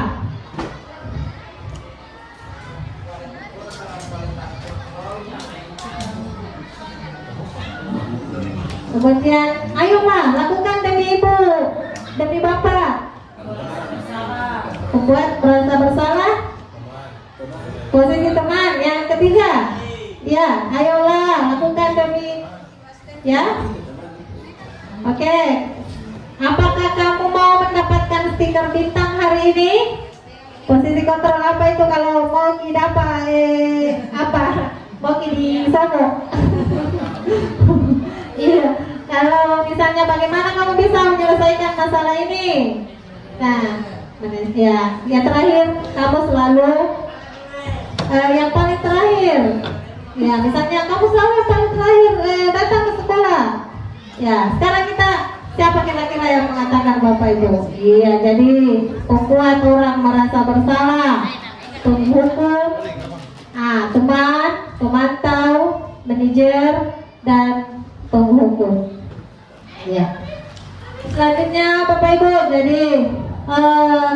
jadi bergerak antara peraturan pemantau, konsekuensi atau hadiah dengan nilai-nilai manajer dan memperbaikinya. Ya. Di sini kalau kamu tidak titik-titik, saya akan diberi hukuman untuk membuat tidak nyaman. Kira-kira seperti apa bahasanya atau contohnya kasus ini? Kalau kita mengatakan kalau kamu tidak, saya akan titik-titik. Ya, diberi hukuman ini untuk membuat tidak nyaman. Kalau kamu tidak berubah, Biasa itu kita anak-anak. kalau kamu tidak kerjakan, saya akan hukum. Ya, kalau kamu tidak kerjakan tugas, ya, bagaimana Pak Syarif biasanya kalau tidak kerja tugas, siswa nah kita kasih hukuman yang membuat dia tidak nyaman kira-kira. Saya akan suruh lari keliling. Suruh lari keliling lapangan. Iya, iya. Kemudian apa yang kamu yakini? Bagaimana memperbaiki masalah ini? Ya, jadi itu contohnya memperbaikinya. Nah, kita berdua mendapatkan apa yang kita butuhkan. Ya. Nah, selanjutnya materi terakhir yaitu restitusi. Ya, yaitu segitiga restitusi. Ya, ternyata Bapak Ibu selama ini itu yang kita lakukan selama ini. Setelah saya mempelajari di sana di guru penggerak di modul-modulnya itu, ternyata ini segitiga restitusi sebenarnya kita sudah lakukan selama ini, namun kita tidak pahami yang mana itu segitiga restitusi sebenarnya. Iya, jadi baik kita akan melihat seperti apa segitiga restitusi. Ya, jadi tanggapan segitiga restitusi itu, ya namanya saja segitiga berarti ada 3. Ya, oke. Jadi ada namanya menstabilkan identitas.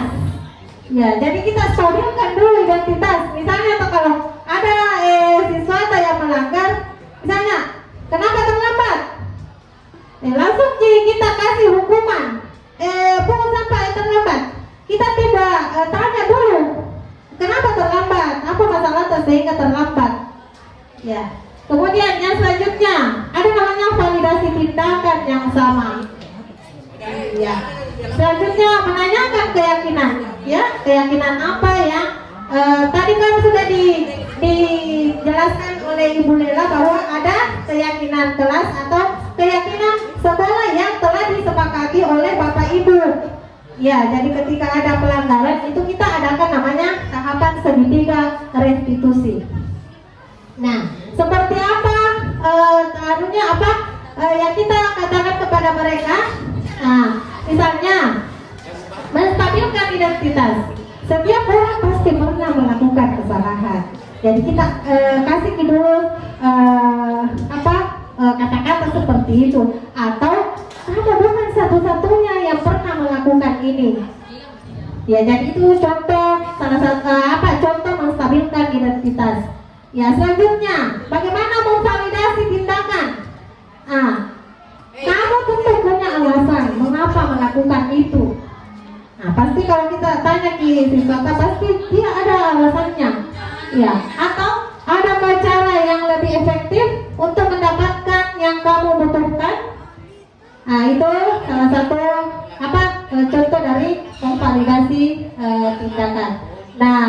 ini yang menanyakan keyakinan.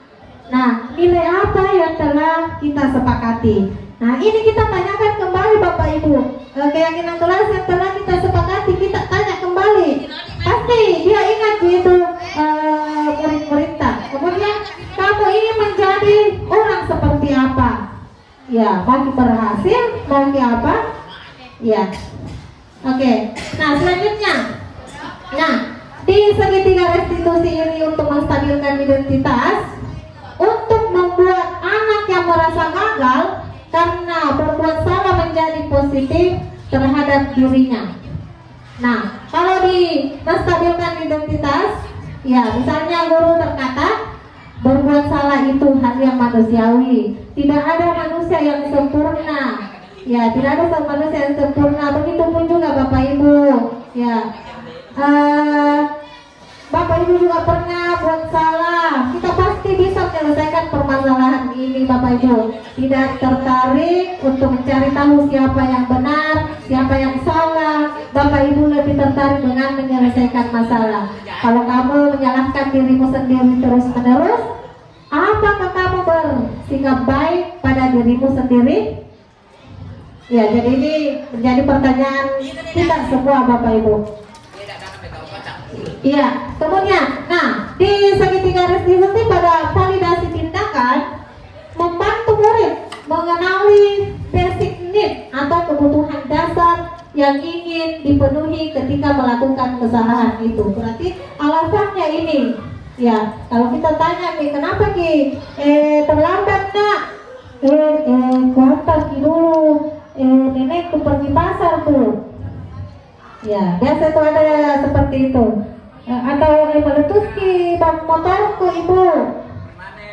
Ya, jadi itu bagaimana mau validasi tindakan. Nah, kemudian ketika guru berkata, kamu bisa saja kan melakukan hal yang lebih buruk, tapi kamu tidak melakukannya kan? Kamu pasti punya alasan mengapa melakukannya, atau apa yang penting bagi kamu. Atau kamu boleh tetap berusaha menjaga sikap itu, tapi tambahkan sikap yang lain yang baru. Atau maka kamu belajar cara lain untuk mendapat yang kamu butuhkan tanpa harus memukul. Ini misalnya ketika siswanya yang pada situasi bertengkar atau semacamnya. Kemudian apakah kamu bisa melakukan dengan lebih baik besok lagi? Ya, seperti itu. Nah, dan yang terakhir itu di segitiga restitusi. Menanyakan keyakinan. Anak melihat kesalahannya dihubungkan dengan norma sosial dan nilai-nilai yang mendasari manusia berinteraksi dengan orang lain. Nah, bagaimana? Guru berkata, apa nilai yang kita percayai di kelas atau sekolah kita? Ya, nilai-nilai universal apa yang telah kita sepakati. Nah, pasti itu akan dijawab oleh siswa. Misalnya terlambat nih, berarti dia melanggar apa tidak disiplin. Ya, jadi kita tanyakan kembali keyakinan kelasnya. Nah, kelas yang ideal itu seperti apa sih? Kamu ingin jadi anak seperti apa? Ya, pasti juga ini jawaban dari siswa, pasti dia juga jawab yang positif. Tidak mungkin dia bilang saya mau jadi orang yang gagal. Iya. Apa yang kamu rasakan? Ya, ketika kamu melakukan itu, kamu menjadi orang yang seperti apa? Nah, apa imbasnya ketika kamu melakukan seperti itu? Apa yang kamu inginkan orang lain memperlakukan kamu? Ya. Selanjutnya, ya, jadi di sini di disiplin positif, ya, dari teori kontrol dari Dr. William Lesser, ya, dia mengatakan bahwa Anda tidak bisa mengontrol orang lain, hanya Anda yang bisa mengontrol diri Anda sendiri. Iya. Kemudian semua itu perilaku memiliki tujuan.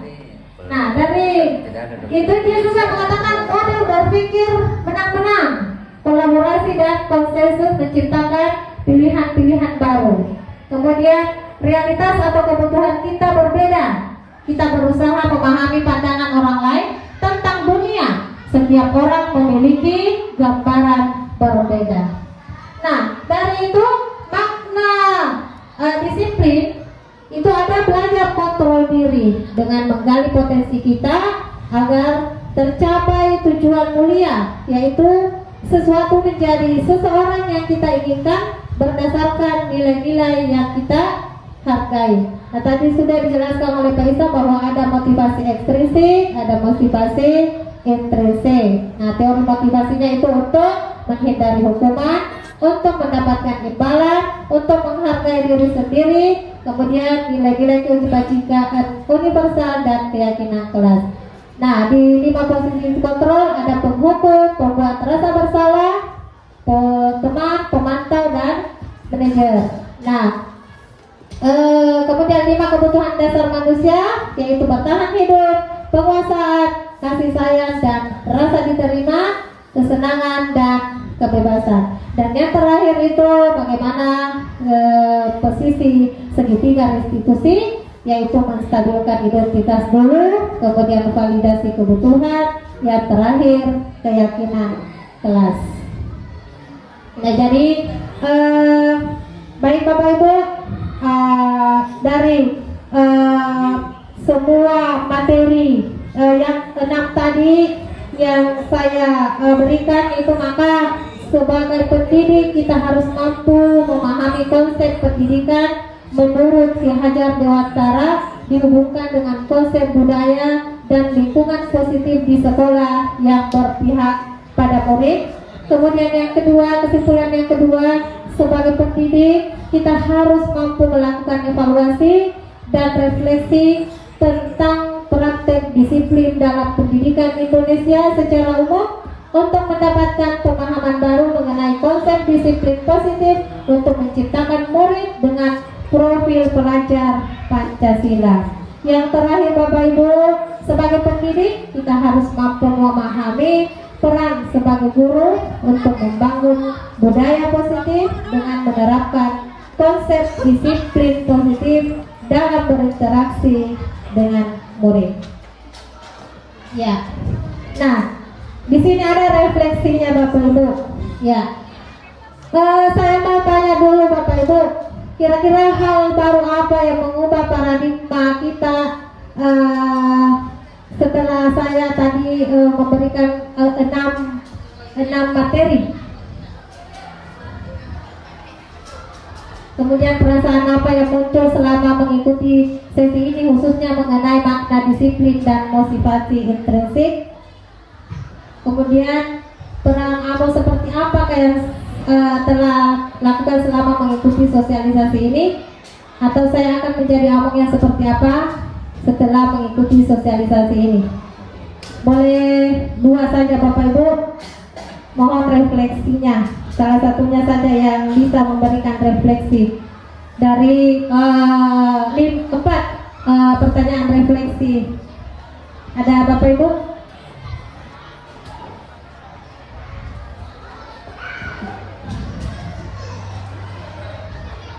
Bu Rahmaniar, bagaimana perasaan tak Bu Rahmaniar?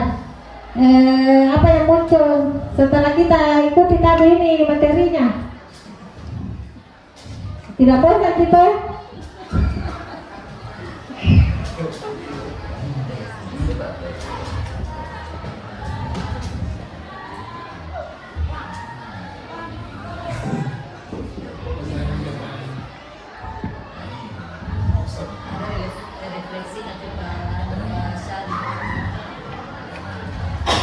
Bu Irma mungkin, bagaimana perasaan tak Bu Irma setelah mengikuti ini tadi? Oh sibuk Bu Irma menghati.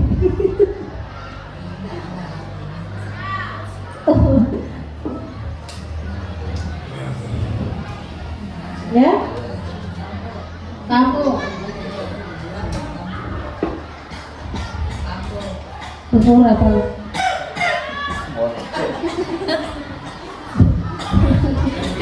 Oke, terima kasih atas kesediaannya Pak Syarif. Silakan Pak. Baik, assalamualaikum warahmatullahi wabarakatuh. Jadi mungkin bagi saya secara umum saja ada mengenai masalah posisi kontrol adik. Di situ apa namanya, ada yang menyelesaikan pas coba di paling bawah yang segitiga itu, menstabilkan identitas. Jadi mengenai menstabilkan identitas dalam memberikan hukuman, saya kira memang perlu kita miliki sebagai pendidik, karena dalam memberikan hukuman itu, seorang guru memberikan hukuman kepada siswa, jangan coba-coba memberikan hukuman kalau tidak bisa menstabilkan identitas atau menyelesaikan masalah itu sebelum pembelajaran. Kenapa? Karena bisa saja anak itu memiliki sifat dendam. Ini biasa saya laksanakan. Terkadang saya di kelas, kalau saya sudah tegur beberapa kali, ya, saya memberikan hukuman dan bahkan saya kasih hukuman fisik. Tetapi setelah itu saya tidak meninggalkan kelas atau menyelesaikan pembelajaran itu kalau saya tidak menstabilkan keadaan siswa itu. Ya, sehingga saya juga tidak pernah mendapati sikap anak sifat dendam, karena saya tidak apalagi di jam terakhir saya tidak suruh pulang anak-anak kalau saya tidak selesaikan. Karena itu yang saya khawatirkan, jangan sampai anak-anak itu memiliki sifat dendam. Ya, saya kira itu juga harus kita miliki sebagai seorang pendidik. Saya kira itu sekedar tanggapan dari apa yang perlu kita miliki dari uraian materi di atas. Ya, terima kasih Pak atas tanggapan ataupun ini memberikan pengalaman Pak Syarif selama ini ya. Ya, jadi intinya kita tidak bisa mungkin menafikan ya seperti apa, bagaimana kita menghadapi siswa kita. Ya, selama ini ada beberapa memang posisi kontrol yang biasa kita lakukan, namun ternyata seperti keliru yang kita lakukan. Ya, jadi setelah refleksi tadi berakhirlah acara diseminasi tentang penanaman budaya positif. Ya, jadi terima kasih atas segala partisipasinya Bapak Ibu. Ya, mudah-mudahan doakan kami Bapak Ibu, kami bertiga di calon guru penggerak ini, mudah-mudahan saya selalu diberi kesehatan, kemampuan untuk bisa melakukan tugas-tugas saya dan bisa menyelesaikannya dan bisa membawa perubahan yang positif ke sekolah kita, karena kita ini saya juga ini bertiga manusia biasa Bapak Ibu. Jangan bilang guru penggerak itu sama begitu Ji. Kita masih dalam proses tahap belajar Bapak Ibu. Jadi marilah kita berkolaborasi untuk meningkatkan sekolah kita. Mudah-mudahan bisa membawa perubahan yang ke arah yang positif. Insyaallah sukses. Terima kasih Bapak Ibu. Saya serahkan dulu kepada Pak Isa. Baik, demikianlah paparan kami mengenai sosialisasi penanaman budaya positif. Sekali lagi kami mengucapkan terima kasih yang telah terhingga kepada Bapak Ibu guru peserta sosialisasi. Demikianlah presentasi kami. Sekian dan terima kasih. Wabillahi taufiq wal hidayah. Wassalamualaikum warahmatullahi wabarakatuh. Waalaikumsalam warahmatullahi wabarakatuh. Silakan Bu Cipi ala kadar.